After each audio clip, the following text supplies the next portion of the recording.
Әлемнің жарығын сыйладың сен маған, даланың әр гүлін жинадың сен маған. Сен берген құстардың қанатын самғаған, балалық құштарым өзіңе арналған. Әлдилеп аялап өсірген жемісін, самал жел саябақ құшағың мен үшін. Есейіп кетсем де мен саған сәлеймін, көңілімді көктемде көзіңнен танимын. Есейіп кетсем де мен саған сәлеймін, көңілімді көктемде көзіңнен танимын.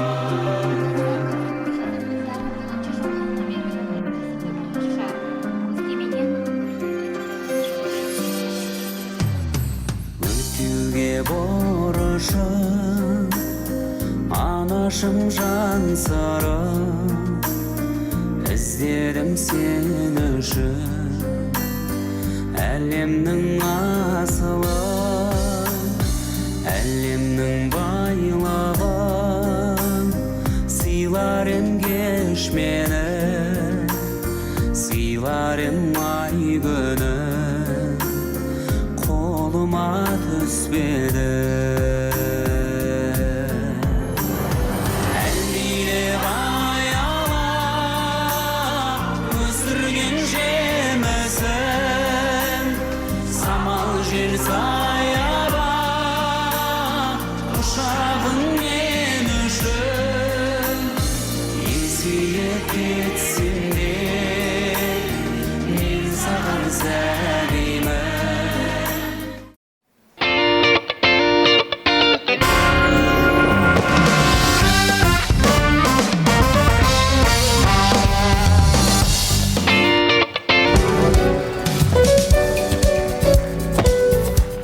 Қайырлы күн, құрметті көктемдей құлпырған арулар.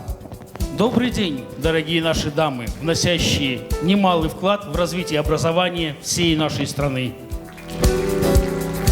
Слава, мінекей, барша нәзік жанды аруларымыздың көңілдеріне көктем шуағындай сезім мен нұр құйып, тағы да аналарымыздың, аруларымыздың мерекесі келіп жетті.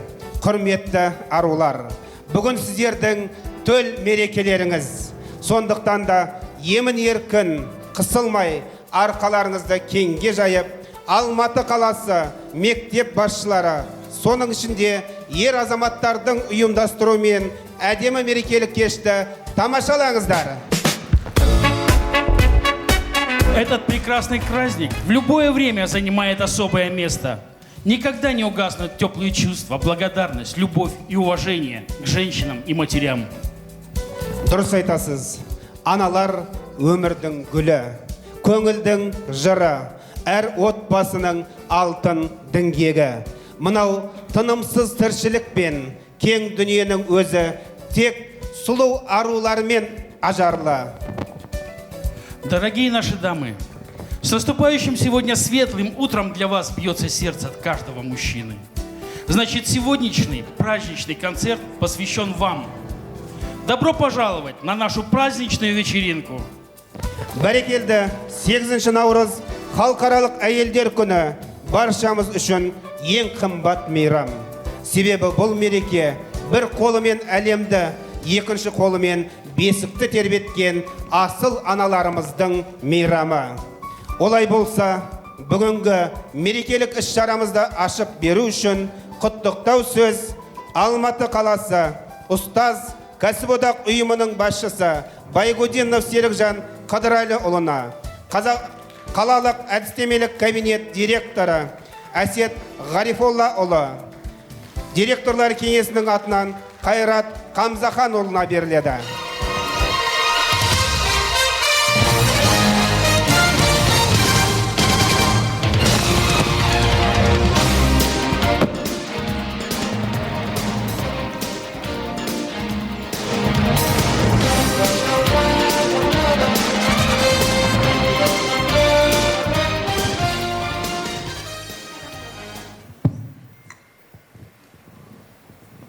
Қайырлы кеш, құрметті әріптестер, құрметті ханымдар. Бүгін мына ер жігіттеріміз бір үлкен шара ұйымдастырып отыр. Мен қуаныштымын. Осы мектеп директорының ұжымына ер азаматтар қосылғанына. Өйткені бұрын ондай болған жоқ. Осы тарихта бірінші рет қой дейміз. Біздің жігіттер сіздерге арнап үлкен бір концерт ұйымдастырып отыр. Сондықтан да мен сіздерді осы келе жатқан үлкен мейраммен құттықтайып, барлықтарыңызға тек жақсылық тілеймін, аман болыңыздар. Дорогие, уважаемые, милые женщины, хочу вас сегодня от имени наших мужчин, я уже повторяюсь, говорю, что впервые, наверное, в истории образования города Алматы наши мужчины дарят вам вот такой большой подарок, организуют концерт для вас. Спасибо нашим мужчинам, нашим директорам. Хочу поздравить вас, потому что я считаю, что вы женщины счастливые.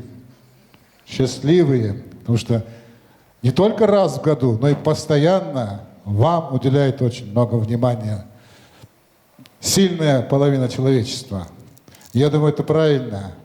Особенно вам, директорам школ, которые вот на свои хрупкие плечи вложили, как говорится, вот такую ответственность на себя.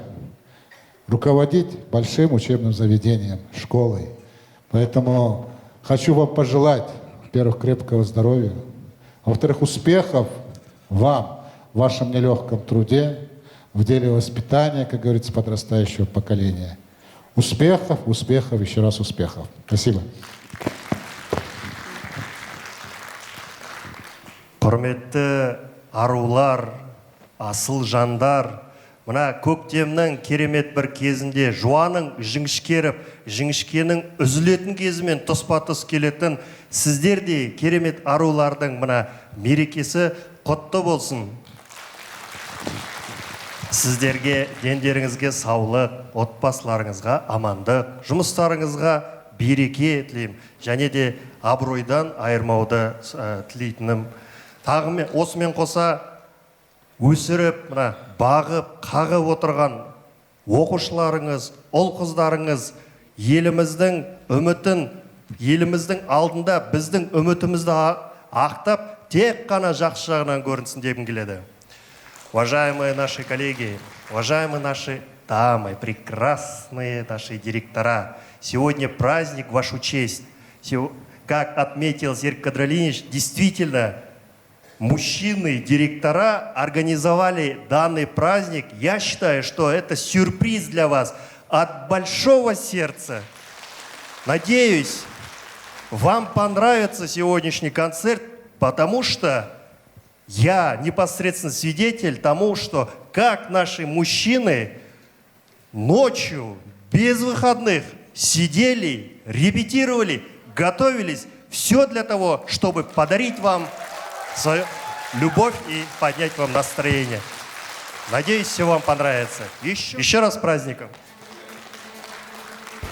Қайырлы кеш, құрметті ханымдар мен көктемнің аруындай дүниені дүр сілкіндірген біздің ханымдар, ару жандар, асыл аналар. Мінекей, бүгін өздеріңіз көріп отырсыздар ғой, Алматы қаласында ерекше күн болып отыр. Ерекшелігі сонда жігіттердің барлығы қосылып, сіздерді халықаралық әйелдер күнімен құттықтаймыз деп жер ананың өзінде дүр сілкіндіргенін. Мұның өзі жақсылыққа баулу керек. Сондықтан жер анада оянды. Көктем келе жатыр. Ер азаматтар, басшылар сіздерге концертке шақырып, осындай дүбірлі той жасап отыр. Сондықтан баршаларыңызды бүгінгі мерекелеріңізбен шын жүректен құттықтаймыз. Дендеріңізге саулық, отбасыларыңызға амандық. Әйел адамның қуанышы, ананың қуанышы, әрқашанда әр үйдің қуанышы. Мерейі әр отбасының, олай болса, отанның да мерейі мақтанышы. Біз сіздерді қуанышты күндерді көп болсын деп, бүгінгі мерекелік кештің әдемі өтуі, пәктіктің, жақсылықтың, әдеміліктің символы ретінде әйелдер мерекесімен құттықтай отырып, әрқашан көңілдеріңіз жарқын болсын. Көктемнің гүлдеріндей жайнап құлпырып жүре беріңіздер. Біздің жанымызда серік болып, әдеміліктің символы ретінде біз сіздермен қуанамыз, біз сіздермен мақтанамыз. Олай болса, мерекелеріңіз тағы да құтты болсын.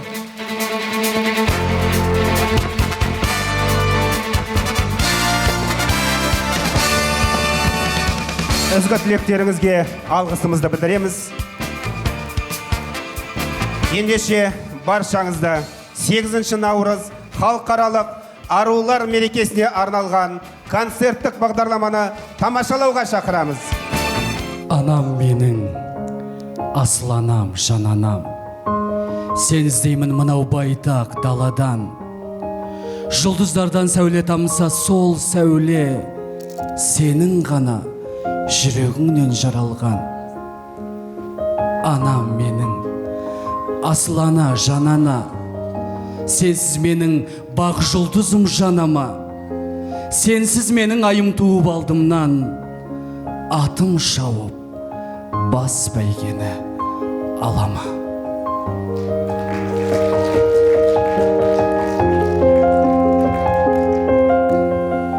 Шеше, сен бақыттысың, жыламағын. Жай түсіп жатқанда да құламадың. Тәңіріңнен мен едім ғой сұрағаның, сондықтан жыламағын, жыламағын. Мен сенің қанықпын ғой көз жасыңа, өзім кепіл тот басып тозбасыма. 2 жыр жазсам саған бірін арнап, шеше деп жаздым ылғи сөз басына.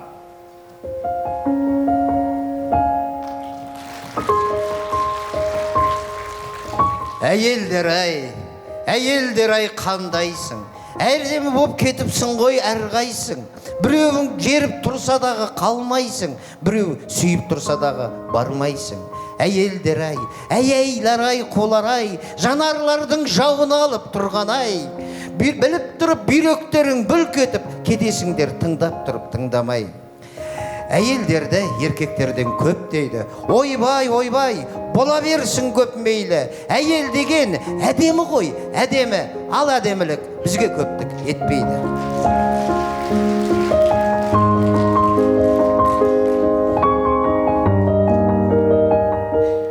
Когда же женщина особенно красива? В разгаре бала, в поле у станка, белье стирая у моста. Она красива даже когда плачет.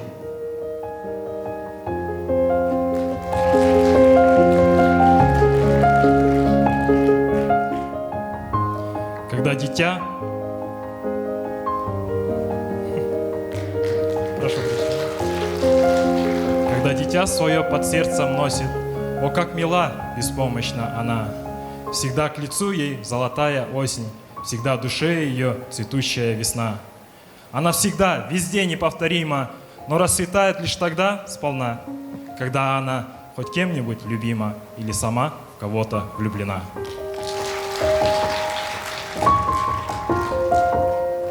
Әйел ана дүниені тербеткен, әйел көктем жылуымен нұр төккен, мына дала, мына тауда, мына өзен, әйелдердің тылсымынан сыр шерткен. Әйел ана жанарынан нұр шашқан, әйел жұлдыз жарқыраған түнгі аспан, талай ақын жырласа да сан ғасыр, сұлулығы таусылмайтын жырдастан. Әйел дала қиырына көз жетпес, сұлулығын суреттеуге сөз жетпес, қыз қараса көлде тұнып қалғандай, таулар мүлгіп аспандағы бұлт көшпес.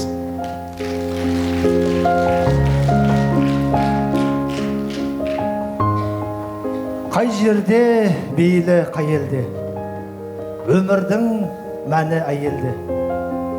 Мықтымын десем оныңды, әйелге барып дәлелде. Әйелмен айтпан әндімен, әйелмен дәмді әңгімем. Сүйкімді болсаң шынымен, әйелің сүйсін алдымен.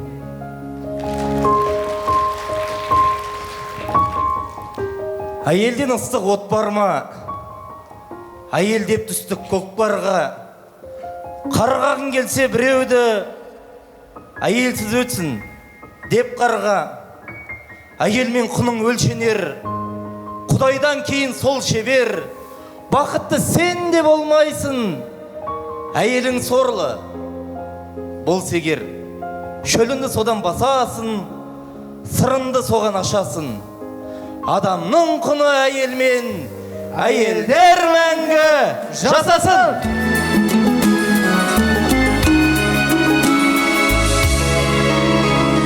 Мереке күніңмен қарсы алам өзіңді, сәбилік сезіммен арнаймын. Слава, сіз білесіз бе? Білім саласының дамуына елеулі үлес қосуға ұмтылған, ер азаматтардан қалыспай тер төгіп жүрген жандар, ең әдемі, ең көрікті, ең сұлу қыздар, ұстаздар, аналар, ол біздің Алматы қаласының білім саласының арулары. Бесспорно, Турсун, воистину, самые красивые директора – это наши милые дамы. Әйел ана, әйел өмір, әйел тіршіліктің өзегі, адамзат баласына ұрпақ сыйлар, ұлы құдірет иесінің есімі әр қашанда қастерлі. Сөзі өсиет, тұғыры биік, әлемдегі жақсылық көзі, адамдық қасиет, ақ тілек, мейірбандықтың барлығы ана деген сөзбен астасып жатыр. Сахнада Талғат Талдыбайұлы және Бауыржан Берқанұлы, қарсы алыңыздар.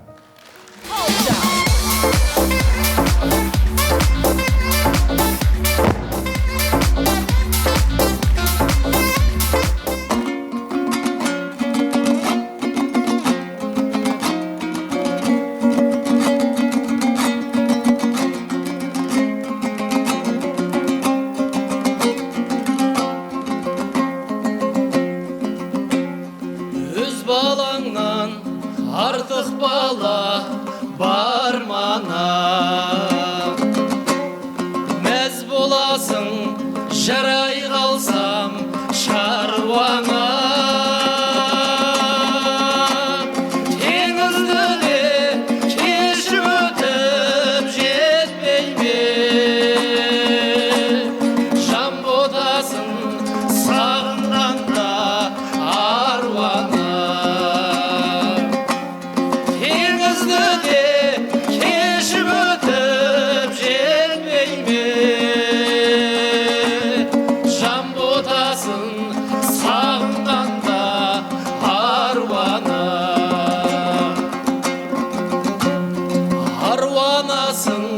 Мен ботаңмын жанана, сенсіз менің бақ жұлдызым жанама. Сенсіз менің айым туып алдымнан, атым шауып баспай келер алама.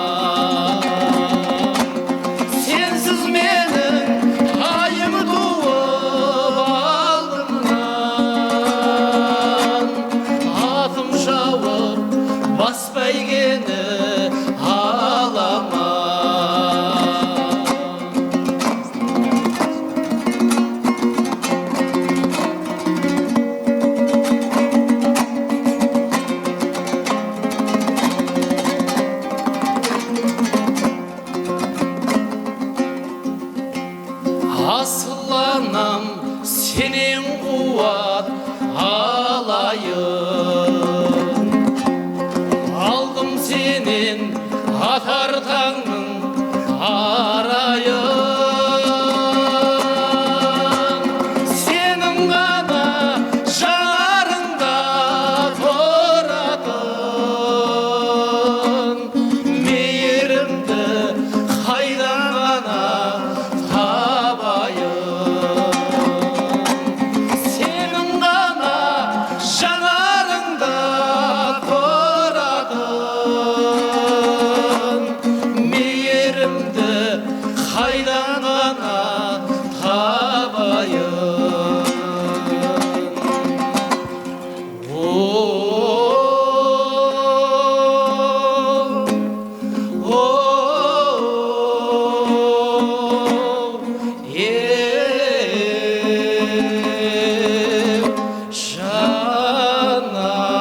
Бүгінгі кешімізге мейірімі кең, жүрегі алтын, жүздері жарқын біздің әріптестеріміз, аяулы аналар мен ұлағатты ұстаздар қатысып отыр. Осы сәтті пайдалана отырып, әйелдер қауымына үлкен алғысымызды білдіреміз. Турсун, а посмотри, какие красивые глаза у наших женщин. Взгляд каждой излучает любовь и радость. И для потрясающих женщин в этот потрясающий день будет звучать потрясающая песня «Очи черные» в исполнении Медета Имамбековича.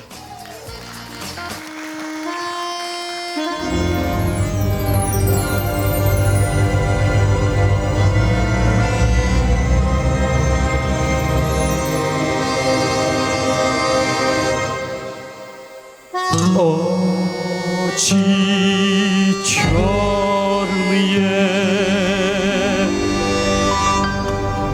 очи жгучие,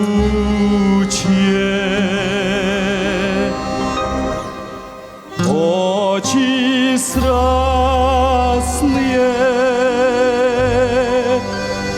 и прекрасные.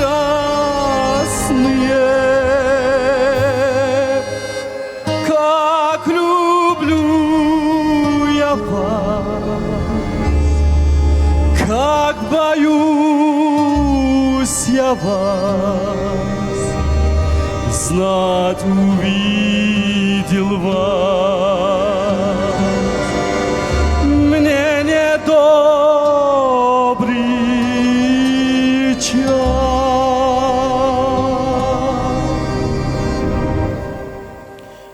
Ох, недаром вы глубины темней, вижу траур вас по душе моей, вижу пламя вас, я победное, сожжена на нем сердце бедное, но не грустен я, не печален я, утешительно мне судьбой моей все, что лучшего в жизни Бог дал нам, жертву отдал я огневым глазам.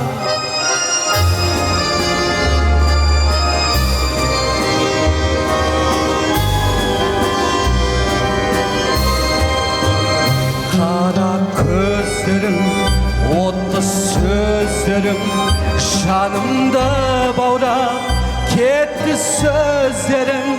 Как люблю я вас, как боюсь я вас, знать увидел вас. Мне недобрый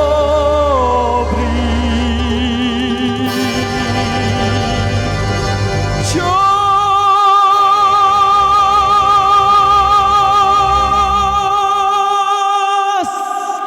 Ой, рахмет.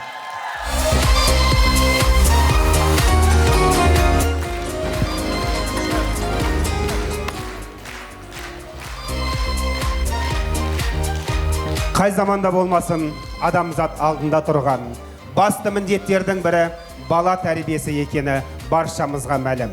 Яғни осындай білімді оқушылар мен білікті ұстаздардың ортақ үйі ол әрине білім мен ғылымның қасиетті қара шаңырағы салтанатты мектеп. Осынау бір үлкен ұжымның басын біріктіріп, өз жұмысын жоғары деңгейде атқарып отырған алып шаһар әсем қаламыз Алматыда 211 білім беру ұйымы болса, соның ішінде 180-ге жуық әйелдер қауымы басшылық қызмет жасауда.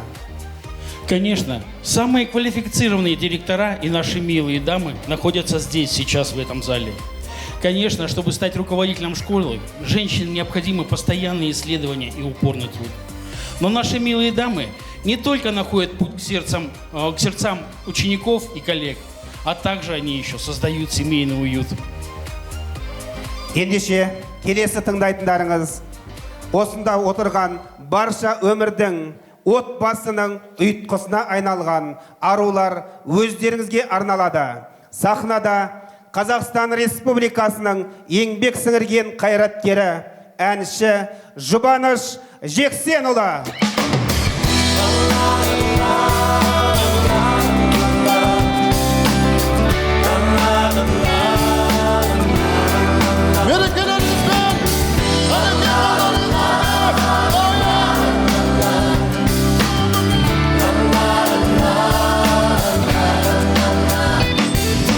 Günsüz olmaz dünya, günsüz olmaz. Dünsüz olmaz dünya, günsüz olmaz. Aşıkta kuvanaş bol sezilgenden, muhabbet eşkaşanda mutsuz olmaz. Hadi gibi ne derslerimiz? Derlikten kalay bulan solgan beni, taqdirdan kalay bulgan beni.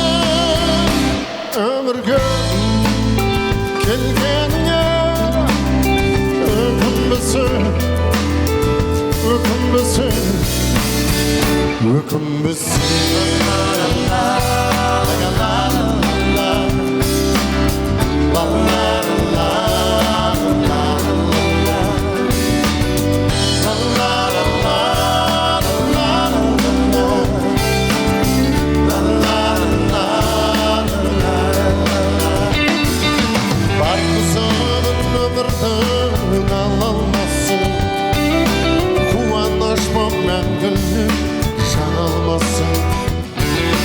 Жарқырап айлы түнде жұлдыздардай, бәлкім сен бақытым боп жаңылмассың.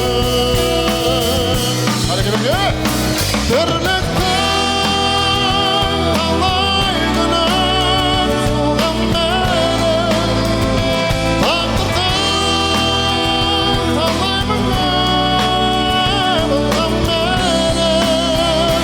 Өмірге kelgenine ökünbüsün, ökünbüsün,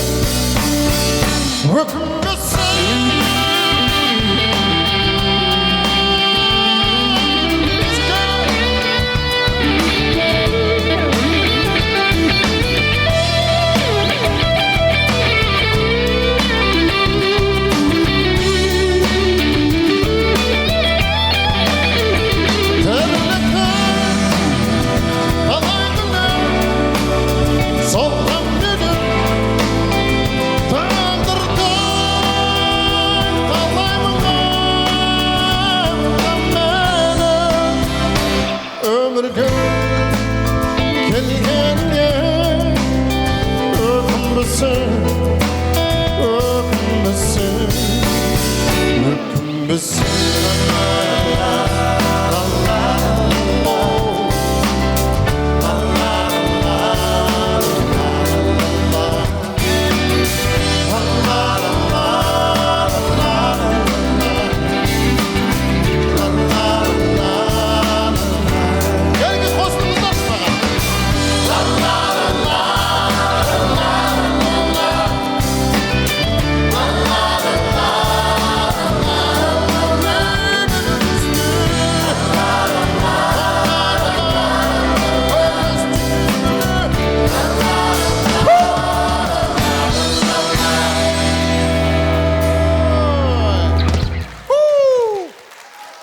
Қайырлы күн, қымбатты қыздар.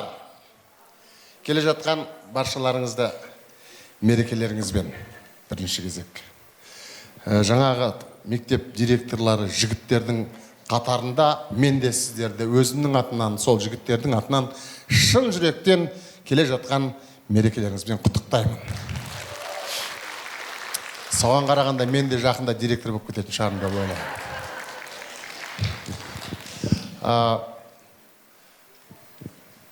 Керемет мереке. Бүгінгі бағанағы ана бір кішкене оқиғалар көңілді сәл түсірген болу керек, бірақ түспесін көңілдеріңіз. Бұл мереке бізге де ұнайтын мереке, жігіттерге де. Жер бетінде қанша сұлулық, мейірім, әдемілік, сондай ең жақсы сезімдер болса, ол мен ойлаймын аналардан аяулы, біздің қыздардан, нәзік жанды арулардан тарқайды деп. Сондай әлемді тербетіп отырған көңіліңіздеріңізден айналайық, әрқашан елдің бағына, балаларыңыздың бағына, жігіттердің бағына аман есен жүре беріңіздер. Міне бір әнді, енді шын мәнінде бәріміз бірге айтатын ән. Бұл өмірде сен маған серік едің, құрбанмын деп антыңды беріп еттің. Көңіліммен жазира көре кеттің. Ал енді іңкәрім, мені сағындың ба, жүрегім жалын мұңда. Іңкәрмай, іңкәрім, іңкәрмай, мені сағындың ба, жүрегім жалын мұңда.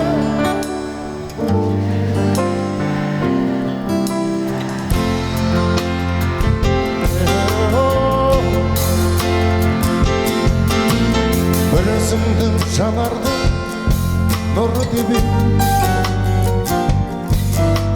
азап шектім махаббат менен.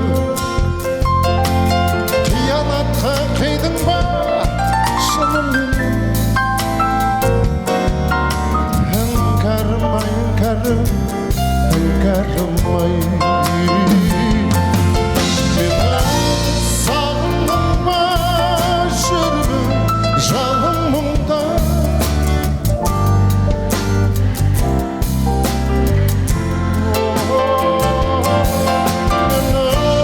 Сағындың ба, жүрегім жалын мұңда. Іңкәрмай, іңкәрім, іңкәрмай.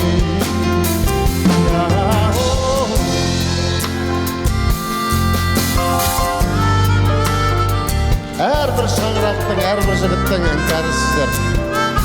Және өмір бойы осындай іңкәрі болып қалуларыңызға тілектеспіз.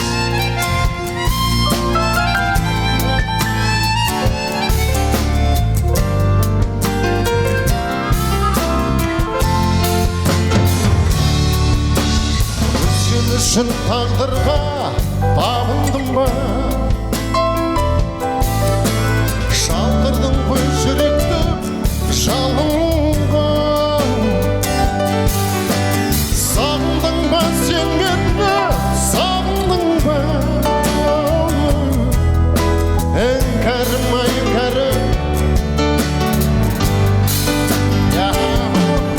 мені ойладың ба, тойладың ба? Іңкәрім, іңкәрім,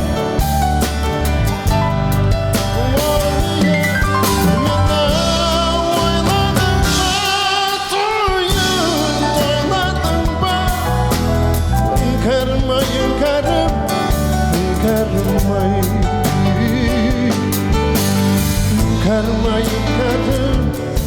іңкәрмай, іңкәрмай, іңкәрім, іңкәрмай.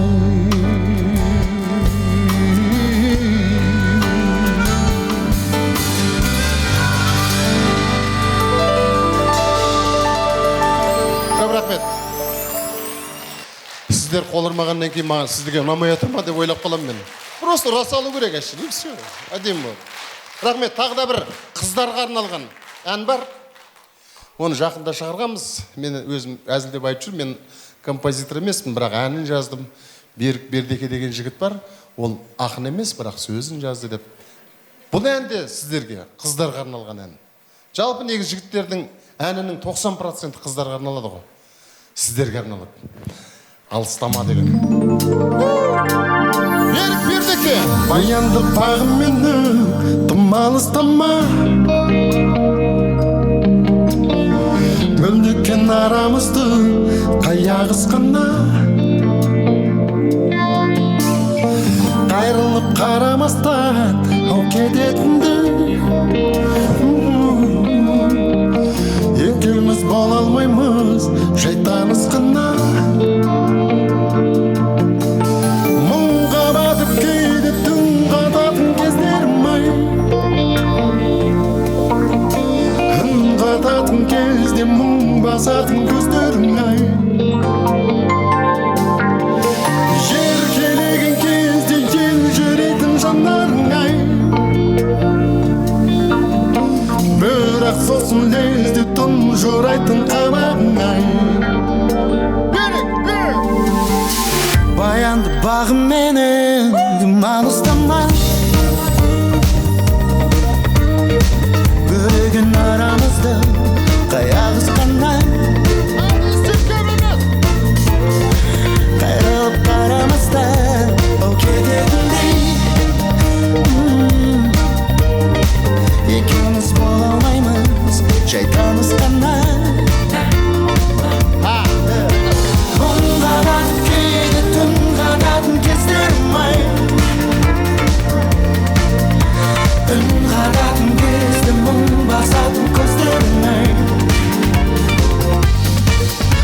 еркелеген кезде ел жүретін жандарың ай бірақ сосын лезде тұнжырайтын қабағың ай мұңға батып кейде түн қататын кездерім ай үн қататын кезде мұң басатын көздерің ай еркелеген кезде ел жүретін жандарың ай бірақ сосын лезде тұнжырайтын қабағың ай мұңға батып кейде түн қататын кездерім ай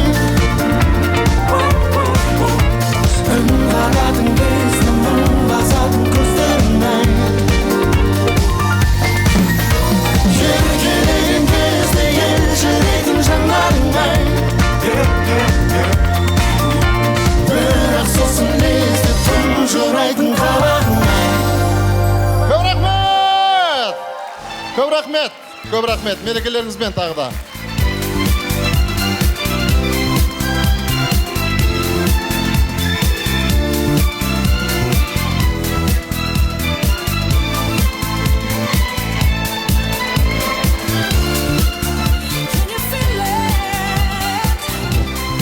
Көңіл күйлеріңіз қалай? Сүйемін анамды мен, баланың махаббатымен. Сүйеді анам мені, ананың махаббатымен. Болайық мәңгі сыйлы, бақытты да салтанатты. Ақтайық біз бәріміз анадағы махаббатты. О любви немало песен сложено. Вам сейчас споют еще одну. Встречайте, Манас Саихатович.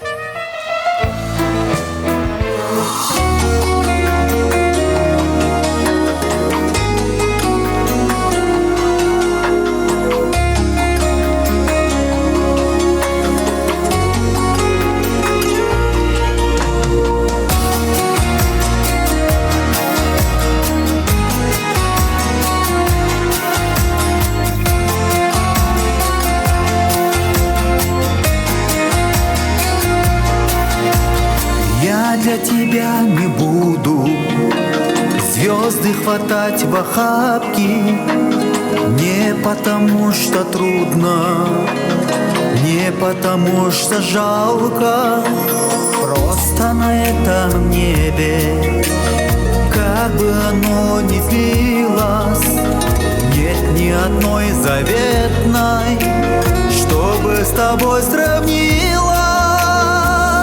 Я буду руки твои целовать, я стану грусть в улыбке твоей, и нам никто не посмеет мешать, и не отменит у нас этих дней. Я буду руки твои целовать, забыв, как мальчиком в смене времен. Не торопись, сказку прервать.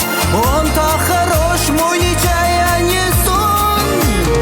Я для тебя не стану самым родным и близким, ветром над океаном, облаком в небе чистом.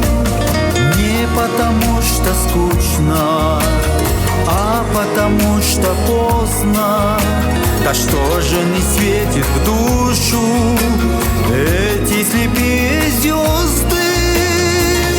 Я буду руки твои целовать, я стану грусть в улыбке твоей, и нам никто не посмеет мешать, и не отменит у нас этих дней. Я буду руки твои целовать, забыв, как мальчиком смене времен. Не торопись эту сказку прервать, он так хорош, мой нечая не сон.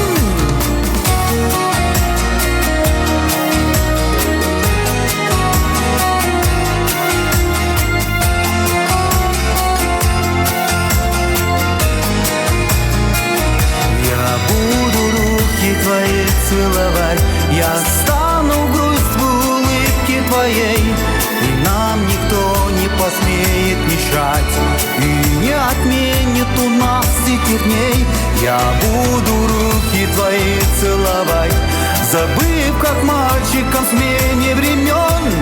Не торопись эту сказку прервать, он так хорош, мой нечая не сон.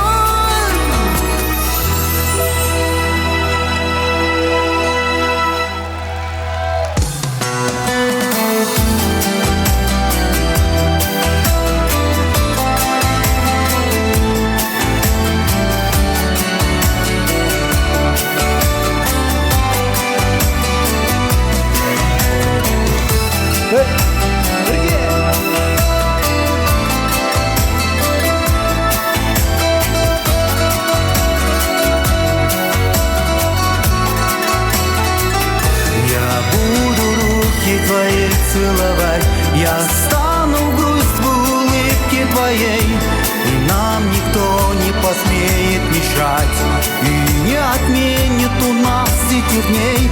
Я буду руки твои целовать, забыв, как мальчиком в смене времен. Не торопись эту сказку прервать, он так хорош, мой нечая не сон.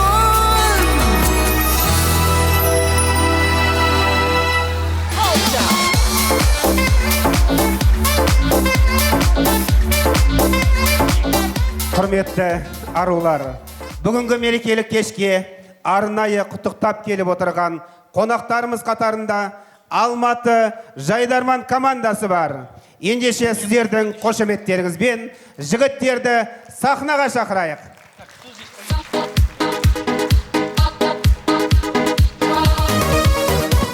Қалайсыздар, амансыздар ма?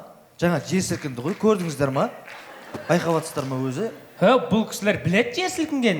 Да? Осы әйелдер қауымы арулар дейді ғой, жер сілкіндірген. Қалай ол? 8 март мерекелері келе жатыр ғой? Сол күйеулерін бір сілкіп алайын деген ғой. Қайырлы кеш Алматы!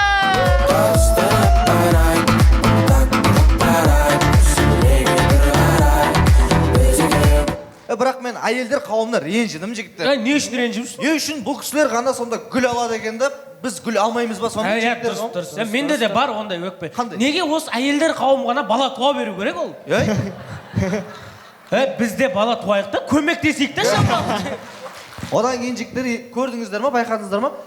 Биыл бір аптада 2 четверг тұрды, уақыт теңескеннен кейін. Уақыт теңескен батыспен 2 четверг болып кетті. Осының бәрін істеп отқан масондар дейді ғой. Шынымен кәм масондар істеп отыр. Мына бізді жұмадан алыстатып жатыр ғой олар. Жеткізбей жатыр жұмаға бізді.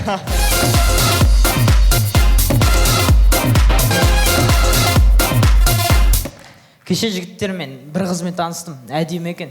Аты кім ол? Береке. Таза атына магазин ашатын қыз екен, е?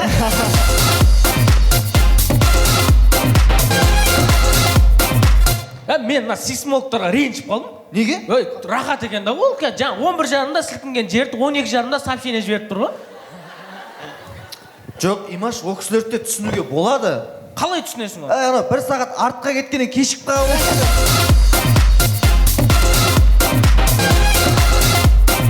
Ой болса сіздердің мерекелеріңіз үшін Алматы құрамасы жалғастырамыз. Кет.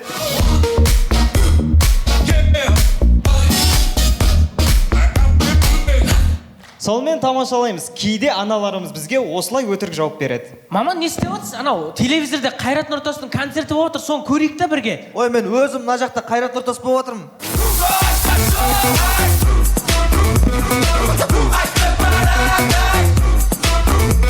Сонымен көреміз сейсмологтың алғашқы неке түні.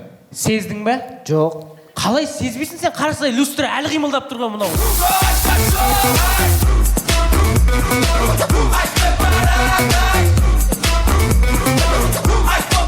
Сонымен көреміз президенттер де үйінде лампочка ауыстырады екен. Ал, айналдырыңдар үйді.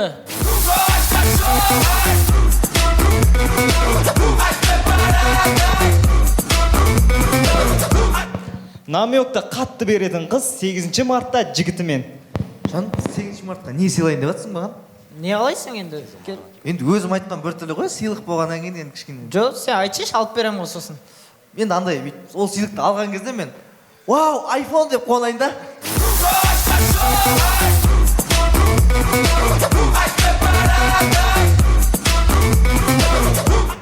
Сонымен көреміз отбасында болған жағдай. Әке, осы мен қайтып тудыңыздар, сіздер сол қызық болып тұр. Балам, о кезде енді бір қиын заман болды енді о кезде. Как раз көрші Сәкен бар ғой, соның да әйелі толғағы кеп, сол екеуміз бірге, бәріміз бірге бардық роддомға. Сәкен екеуміз сыртта күттірік. Әйелдеріміз босанып отыр. Сөйтті да бір кезде босанып, доғдыр тұрады, екеумізге бір балаларымызды алып кеп келеді ғой. Балаларымызды сендер бүйт ұстап тұрық, жаным деп еркелеп тұрық, кәне ауыстырып көрейік деп Сәкендермен балаларымызды ауыстырып, жаным деп, жақсы, давайте деп кет. Сен Сәкеннің баласы екенсің ғой.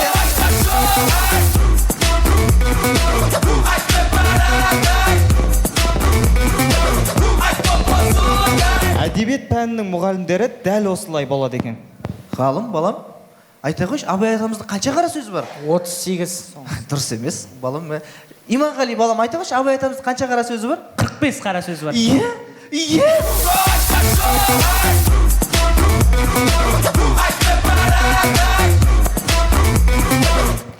Аналарымыз үйде дәл осындай бола кетеді. Әлди баладан тауып алған даладан.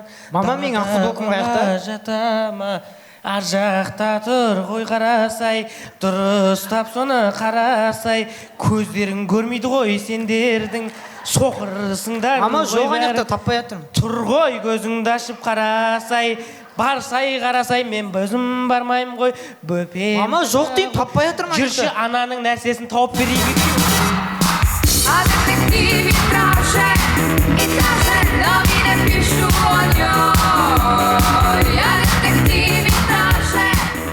Құрметті аналарымыз, аруларымыз, сіздерді бүгінгі келіп жеткен мейрамдарыңызбен шын жүректен құттықтаймыз. Сіздермен бірге болған Алматы құрамасы. Рахмет. Ағайын дейін Алатау бөктері етегіңді жоршылары биттек көркеді қалмауға жетпей Деге жұмақтар ешқышы миымнан кетпей Ойланып, ой жүгіртіп әлемге кең Барсам да қай өлкеге, қай елге мен Бүкпесіз білетінім, бірақ ұғым тірегі тіршіліктің әйелдерін Қалайша тараған деп науан адам өзіне қояр болса сауал адам жауабын оп-оңай-ақ табар еді түпкі тек адам ата Хауанадан өзіміздің жігіттер квартеті гүл сыйлайық әйелге қарсы алыңыздар.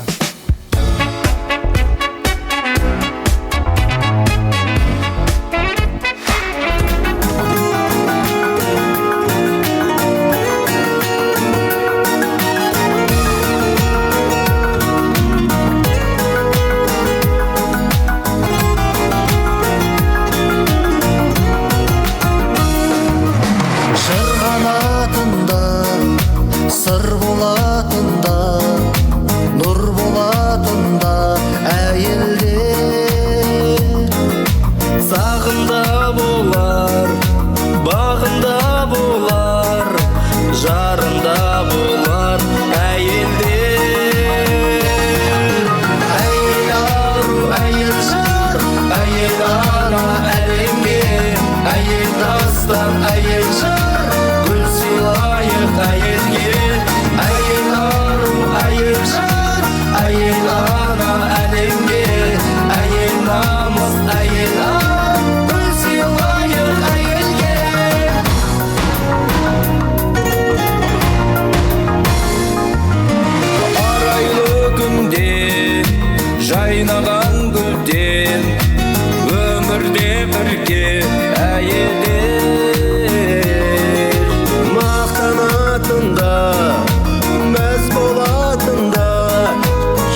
тастан әйел жар гүл сыйлайық әйелге әйел ару әйел жар әйел ана әлемге әйел намыс әйел ар гүл сыйлайық әйелге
Ты женщина, ты книга между книг, ты свернутый, запечатленный свиток, и в его строках и дум, и слов избыток, в его листах безумен каждый миг. Ты женщина, ты ведьмовый напиток, он жжет огнем, едва в уста проник, но пьянеющий пламя подавлен крик, и славословит бешено средь пыток. Ты женщина, и этим ты права. От века убрана короной звездной. Ты в наших безднах образ божества. Мы для тебя влечем ерем железный. Тебе мы служим, тверди гор дробя, и молимся от века на тебя. Сахнада Вячеслав Георгиевич Архат Советович Султан Бахатович. Қарсы алыңыздар.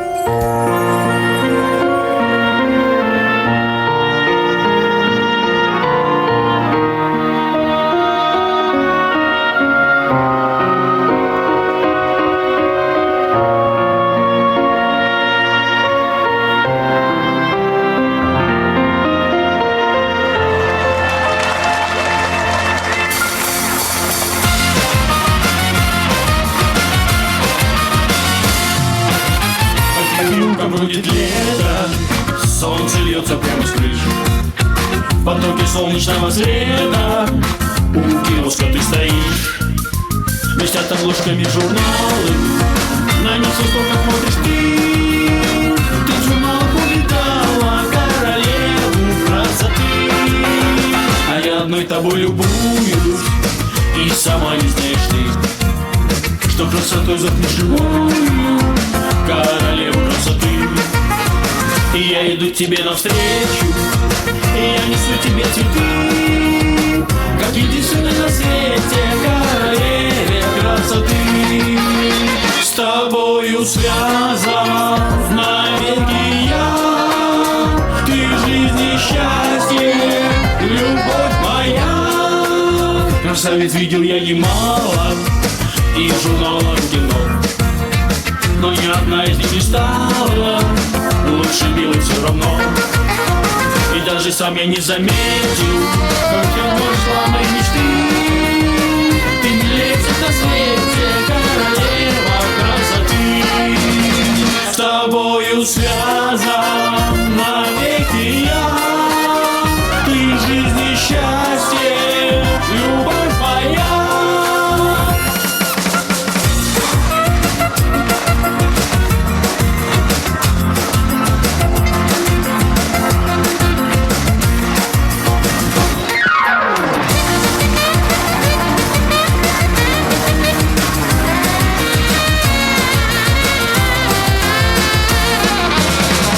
переулкам бродит лето, солнце льется прямо с крыши. В потоке солнечного света у киоска ты стоишь. А я иду к тебе навстречу, и я несу тебе цветы, как единственная на свете королеве красоты. Как единственная на свете королеве красоты. Как единственная на свете королеве красоты.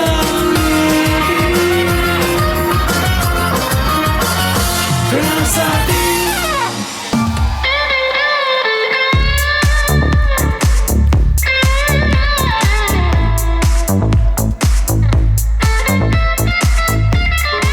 Бір өзіңнен бастап өмір жолдарын, жүрегіңе жүрегімді жалғадым. Өзің мына сыйға берген өмірде ақ сүтіңді ақтап өту арманым. Барша ана, құтты болсын мерекеңіз, әр қашанда ана сізбен берекеміз. Ақтасақ ақ сүтіңді асыланам, мақсаты өмірімнің осы дерміз. Мама. На каком бы языке это слово ни звучало, оно означает одно – любовь, заботу, самоотверженность и жизнь. Не зря есть выражение «рай у ног наших матерей».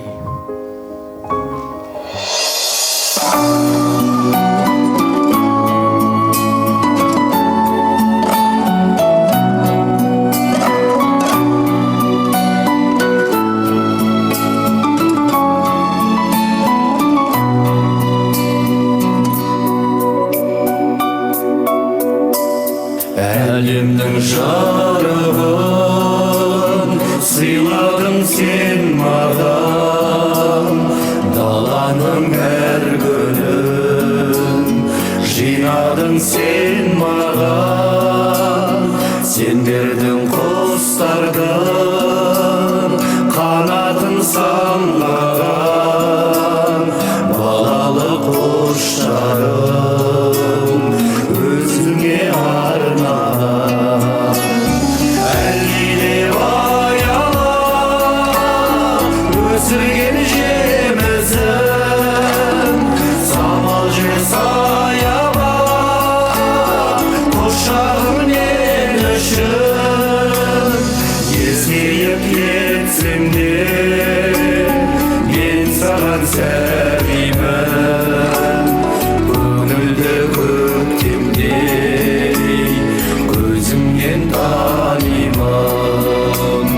Есейіп кетсем де мен саған сәбимін, көңілді көктемдей көзімнен танимын.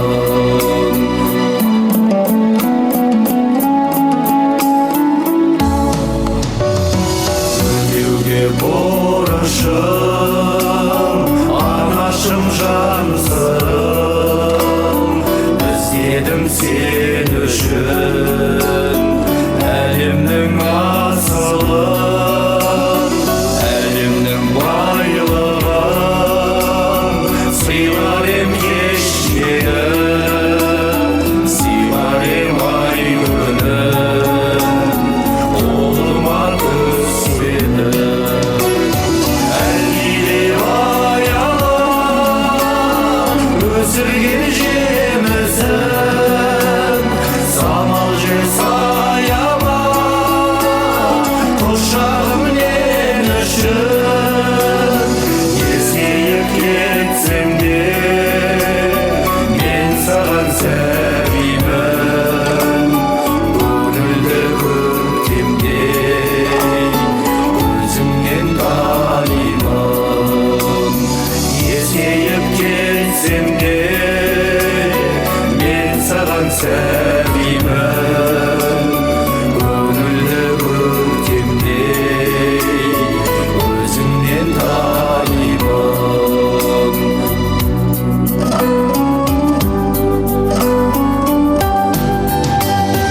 Кете гөр қанағат әзірге бередім, балалық махаббат, балалық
Бүгінгі мерекелік кеште барша нәзік жанды аруларды халықаралық әйелдер мерекесімен құттықтау сөзі асыл ана ардагер ұстаз Раушан Дүйсебайынаға беріледі.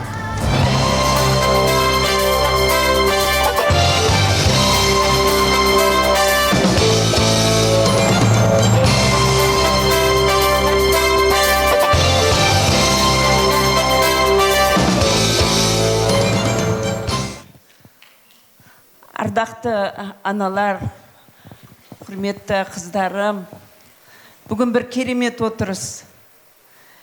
Ер азаматтар Асқар құзды бағындырады демекші, айналайын балаларым, бүгін бізге соншалықты бір керемет сый көрсеттіңдер. Әрқайсыңа отырған барша қыздардың атынан отбасыларыңыз аман болсын. Сіздерді дүниеге әкелген аналарың үшін бас иеміз. Әрқашанда жарқырап жүріңіздер. Ананың сұлулығы жүзіндегі мейірімнен көрінеді демекші, сұлу аналарды соншалықты дәріптедіңдер. Сіздердің де әдеміліктеріңіз, сіздерді дүниеге әкелген аналарыңыздың, әкелеріңіздің арқасы. Әр азаматтар сіздердей болсын. Мен мақтанам. Бұл 50 жыл ұстаз болып жүргендегі бір ерекше іс болды. Сондықтан қазақша айтқанда айналып кетейіндер, ақылдарыңнан айналамыз.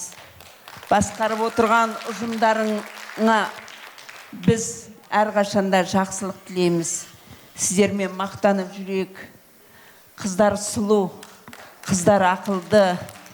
Сондықтан осындай ақылды қыздарды бүгінгі мерекесінде неге дәріптемеске? Айналып кетейін қыздар, жарқыраған жүздеріңнен айналамыз, берген ақылдарыңнан айналамыз. Қашанда болса, ердің аты ер шіркін дейді ғой. Сондықтан осы ерлеріміз елдің азаматы болып жүрсін. Сіздер үйдің де, басқарып отырған мекемелерің де барлықтарыңыз киелі азамат, азаматшалары болып жүрулеріңе тілектеспіз. Мереке құтты болсын. Көп рахмет. Тамаша отырыс. Тамаша. Барлықтарыңыздың жарқыраған маңдайларыңызға нұр жаусын. Құтты болсын, өнерлеріңіз тассын. Шын жүректен құттықтаймын.